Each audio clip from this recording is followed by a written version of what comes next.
Kazakhstan, Kyrgyzstan, Tajikistan, Turkmenistan এবং Uzbekistan জড়াজড়ি করে থাকা 5টি দেশ। এই 5টি দেশ নিয়েই গঠিত মধ্য এশিয়া।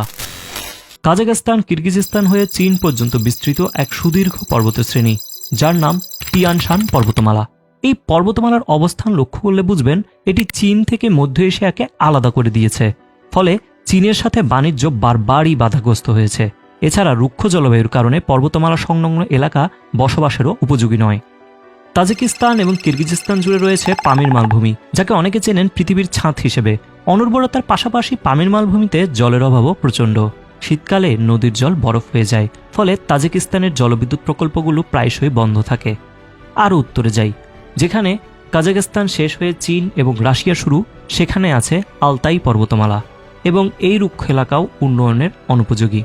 অপরদিকে তুর্কমেনিস্তান ও ইরানের সীমানায় আছে কোপেদ দাক পর্বতমালা, যা ইরান হয়ে মধ্য এশিয়া চলাচলে বাধা হিসেবে কাজ করছে।